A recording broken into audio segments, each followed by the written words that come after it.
Halo teman-teman investor semuanya, apa kabar kalian? Semoga semuanya sehat selalu. Dan video kali ini saya buat karena ada komen ya yang masuk di beberapa video lalu. Bang, bahas saham SMGR nyangkut nih gitu ya. Kalau teman-teman bilang nyangkut di SMGR, saya juga sama, nyangkut juga di SMGR. So kita akan coba bahas dalam video kali ini dan apa yang saya coba lakukan mengenai saham yang satu ini gitu, yang posisinya sedang nyangkut juga gitu.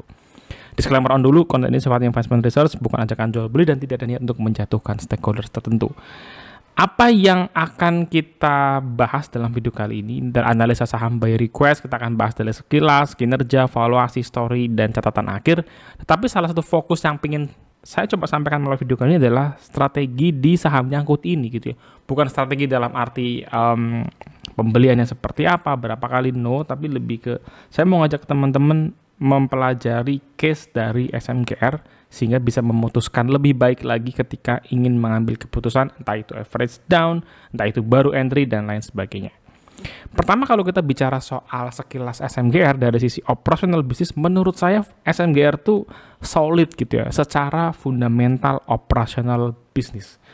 Dia produsen semen nomor 1 di Indonesia, 2019 akuisisi Holcim, kemudian 2022 right issue untuk bisa masukin SMGR ke dalam satu holding company, kemudian mereka totalnya punya 56,5 juta ton per tahun dan sekarang ini memegang 50% market share nasional untuk produk semen gitu ya.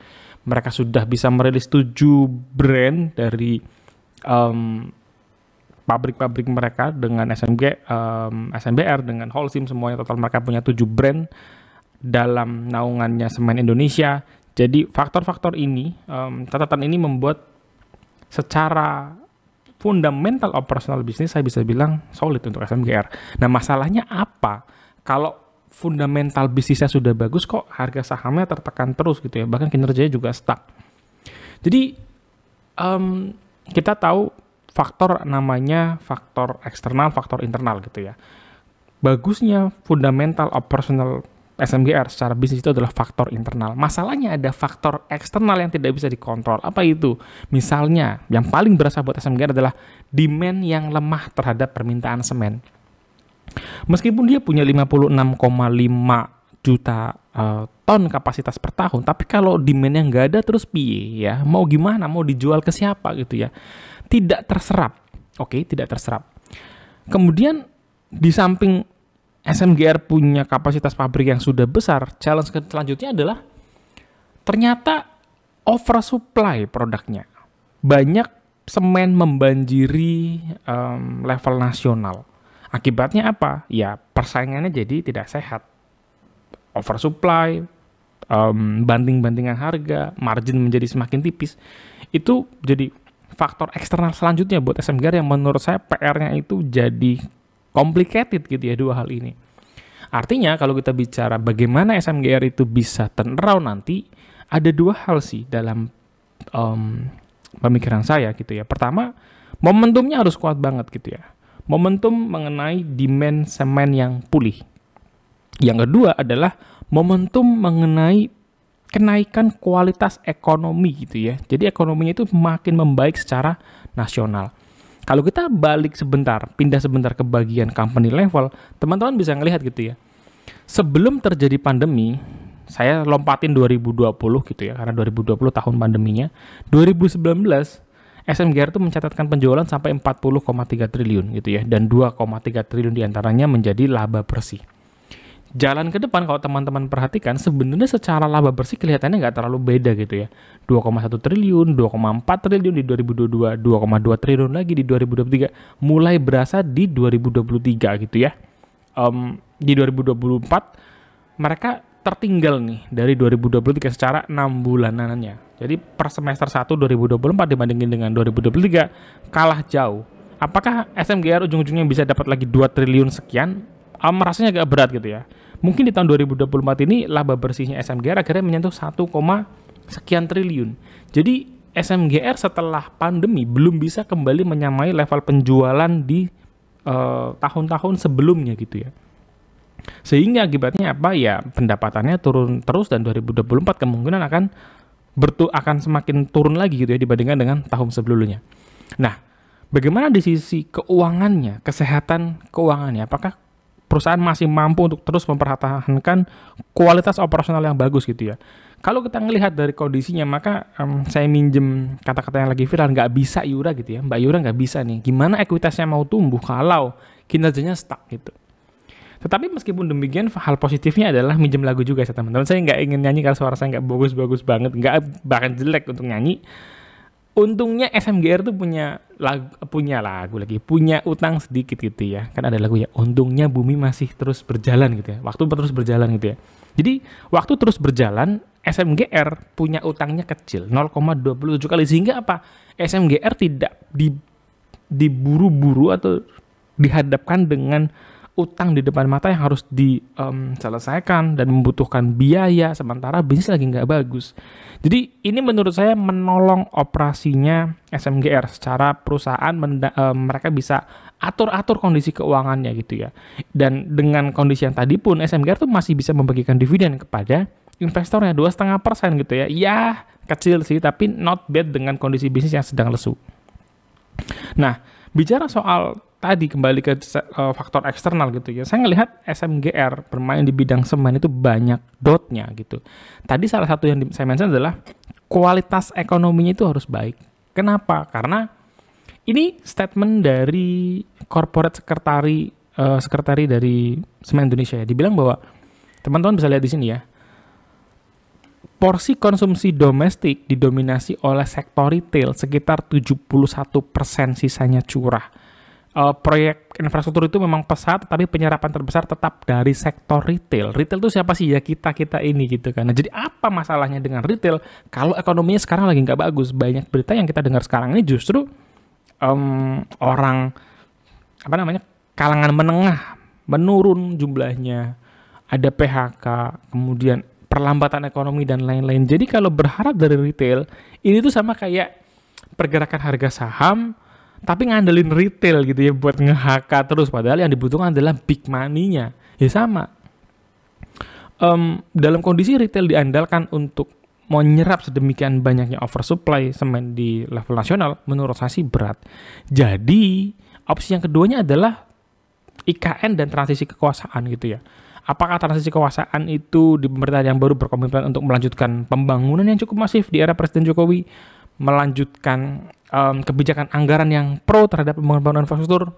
Belum ada yang tahu karena baru bulan ini gitu ya akan dilantik. Nah, kalau ini terwujud, ada komitmen yang sama, gairah pembangunan yang sama, saya rasa ini bisa jadi trigger yang bagus gitu ya buat SMGR memulihkan kinerjanya. Kemudian kalau kita lihat bagaimana SMGR di tahun ini, berapa tahun ke depan bisa survive, ini tadi yang saya coba appreciate adalah gimana perusahaan untuk melakukan efisiensi keuangan gitu ya. Jadi nice effort gitu ya dari manajemen, mereka coba kotak-katik sehingga finance cost-nya turun meskipun total pengeluarannya gitu ya untuk labor, untuk membayar tenaga kerja itu naik, tapi mereka masih bisa menurunkan biaya totalannya sampai 12%, 2 digit. Jadi ini hal yang cukup bagus. Dari manajemen, mereka juga punya strategi untuk coba memaksimalkan pasar ekspor. Ini harus dilakukan, wajib bahkan. Sedikit-sedikit harus dilakukan, mulai garap dan serius gitu ya. Karena apa? Karena di level nasional sulit sekali menyerap sejumlah apa yang dimiliki oleh SMGR gitu ya. Tadi teman-teman, saya tempat tulis ya, SMGR itu punya market share 50% dari dari market share nasional semen gitu ya. Dan kalau tanpa market ekspor akan berat banget gitu ya untuk bisa memaksimalkan seluruh utilisasi yang dimiliki oleh SMGR. SMGR juga serius gitu terus untuk bisa berkontribusi ke pembangunan IKN, dan ini penting karena ini menurut saya katalis kuncinya dari SMGR untuk bisa turn around gitu ya secara kinerja. Bicara pasar ekspor itu bukan sesuatu yang mudah teman-teman ya. Jadi dengan cara yang bagus ya banyak dilakukan oleh perusahaan di Indonesia gitu ya, seperti Harum bekerjasama dengan Singhan. SMGR memilih untuk bekerjasama juga gitu dan menggandeng TCC, Tahiyu Cement Corporation, dan mereka akan melakukan kerjasama untuk ekspor ke market di US yang sekarang ini sudah dijalankan oleh TCC gitu ya, untuk mencoba masuk di pasar US. Dan sebelumnya mereka kirim dari Jepang, kirim dari Korea, kirim dari Vietnam. Sekarang mereka coba langsung melalui Semen Indonesia mereka kirim ke market USA. Nggak banyak teman-teman ya, kalau kita lihat di slide sebelumnya itu 8,5 juta ton, berarti ini sekitar hampir 15% ya, 15%-an dari kapasitas pabriknya SMGR. Ya bagus juga gitu ya, sedikit-sedikit mulai merambah dan mendapatkan, kalau dapat kontrak gede malah lebih cuan lagi. Mudah-mudahan bisa ke arah sana. Jadi ini hal yang bagus untuk case-nya SMGR saat ini dari sebelah Indonesia. Nah, permasalahannya adalah dengan kapasitas pabrik SMGR yang sedemikian besar, 56,5 juta ton, sementara demand nasional hanya 70 juta ton, maka oversupply-nya itu gila-gilaan. Teman-teman bisa lihat line bagian atas ini adalah supply-nya gitu ya, supply-nya, kapasitasnya 122 juta ton. Marketnya berapa? 70 juta ton. Ya, harus ada yang keluar gitu. Kalau enggak ya bisa numpuk jadi jadi stok di gudang, dan lama-lama ya perputarannya tidak bagus gitu ya. Jadi ini saya melihatnya adalah sebagai sebuah keharusan SMGR untuk mulai memikirkan market ekspor dan menggarap dengan serius gitu ya. Meskipun sekarang ini melalui gandeng dengan TCC. Siapa tahu ke depan bisa belajar gitu kan ya. Dan ngomongin soal kompetisinya sendiri, masih ada INTP kalau kita bicara sebagai sebuah organisasi besar kompetitornya SMGR. Dan jangan lupakan juga industri lokal gitu, atau industri curah ini juga sebagai sebuah kompetitor juga gitu ya, meskipun dia marketnya lebih kecil-kecil. Jadi sengit memang bisnis semen yang sedang lesu ini, secara produksinya terus ada aja gitu. Faktor-faktor tadi teman-teman yang menurut saya menjadi sebuah eksternal faktor yang kompleks, membuat valuasi SMGR sekarang ini sedang rendah-rendahnya gitu ya. Strong undervalue dalam min PI 5 tahunannya, Rp4.030 saja per lembar sahamnya dengan PBV 0,6 kali, PER-nya 15 kali. Jadi valuasinya itu terjun bukan hanya karena kinerjanya yang turun, karena sebenarnya kalau kita bicara kinerja, beberapa tahun ini kan SMGR mampu memaintain laba bersihnya di level sekian triliun gitu kan. Tapi dari si bisnisnya sendiri itu juga sedang lesu banget gitu ya, ditambah dengan faktor oversupply di level nasional tadi. Jadi bicara soal story dan risikonya, pertama, katalis satu-satunya yang menurut saya positif dan berpeluang memberikan turnaround bagus buat SMGR adalah IKN dan transisi pemerintahan yang baru. Kalau itu works, mungkin gitu ya, ketika Pak Prabowo naik, kebijakannya dirilis, anggarannya diumumkan, bagaimana skema-skema yang akan dilakukan, berapa persen dari total APBN, mungkin itu menjadi sentimen yang bagus buat SMGR. Dan buat teman-teman investor yang berpikir bahwa, waduh, kapan ya kira-kira SMGR balik lagi ke harga 8.000 gitu ya. Menurut saya sih siap sabar aja, karena ini industrinya juga sedang lesu teman-teman. Saya sendiri untuk SMGR tidak ada average down club gitu ya, nggak ada cerita average down, jadi saya biarkan saja SMGR di harga sekarang. Saya SMGR itu di harga yang menurut saya juga sudah cukup murah sih, di 5.000-an lah, 5.500. Jadi sekarang ini sekitar minus berapa ya, minus 20-an% gitu ya dari harga sekarang SMGR 4.000. Itu pun saya nggak mau average down, karena saya nunggu momentumnya datang, kinerjanya berputar arah. Mungkin nggak semurah sekarang, nggak apa-apa, tapi kesabarannya tidak sepanjang kalau kita nyicil dari kondisi yang bisnis sedang lesu-lesunya gitu ya. Pertimbangkan risiko bahwa kalau sentimennya tak kunjung datang, kinerjanya masih begitu-begitu aja, pasarnya masih lesu-lesu juga, maka kinerjanya bisa jadi tidak recover, apalagi kinerja harga sahamnya tidak kembali ke harga jaya-jayanya. Ada satu sentimen yang saya mau coba tulis tapi kelewat adalah permasalahan backlog pembangunan perumahan yang katanya sampai 12 juta gitu ya. Saya nggak tahu itu nanti realisasinya gimana. Menurut saya itu masih bagian dari transisi pemerintahan ya, secara kebijakan. Kalau itu diteruskan mungkin ini jadi hal yang positif juga buat SMGR. So, saya tutup dengan catatan akhir teman-teman. Buat teman-teman yang baru ketemu channel ini, terima kasih, subscribe, dan tekan loncengnya biar nggak ketinggalan. Pertama, secara fundamental bisnis internal, so far so good. Bisnisnya juga sebenarnya secara operasional internal ya, bagus.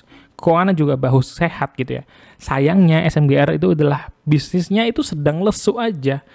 Ya, dan bisnis yang sedang lesu ini faktornya itu jadi kompleks karena oversupply, kompetisi, kemudian mau ada transisi pemerintahan, jadi serba grey gitu ya, serba pandangan itu terbatas. Mungkin nanti ketika sudah ada kebijakan yang jelas dari pemerintahan baru, mungkin sudah lebih bisa ada gambaran potensi turnaround-nya SMGR.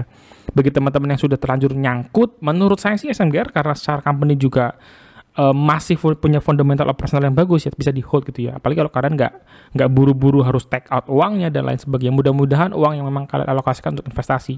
Cuman kalian pertimbangkan juga untuk miss out opportunity kan ya. Kalau teman-teman mempertimbangkan bahwa wah ngapa saya nge-hold SMGR lama dengan bisnis yang kurang bagus, miss out opportunity di saham lain nggak ya gitu ya. Itu bisa jadi satu loss yang nggak nyata gitu ya. Miss out opportunity karena alokasi dananya mungkin teman-teman tertahan di situ. Jadi kalian kalkulasi ulang dan lakukan lagi sehingga ketika ngambil keputusan itu bisa lebih clear gitu ya. Kalaupun kita bicara soal saya mau sell on rebound nanti ketika harganya naik, saya dengan kondisi sekarang teman-teman saya kasih rating C untuk SMGR karena kalaupun SMGR rebound saya rasa di video-video yang lalu, setahun yang lalu saya kasih 9.000 sampai 10.000 untuk SMGR. Kalau kondisi sekarang rasanya SMGR kembali ke 6.000, 7.000 itu sudah cukup bagus gitu ya. So, buat teman-teman yang mau invest masuk di SMGR, kalkulasi lagi, review lagi, kalian coba evaluasi lagi dan baca lagi faktor-faktor tadi dan gali lagi siapa tahu ada insight yang ketinggalan, tuliskan di kolom komentar kita bisa diskusi bareng. Sampai ketemu guys di next video. Jangan lupa subscribe, share dan habis ini bahas sama apa lagi, tulis juga di kolom komentar. God bless you guys. Bye-bye.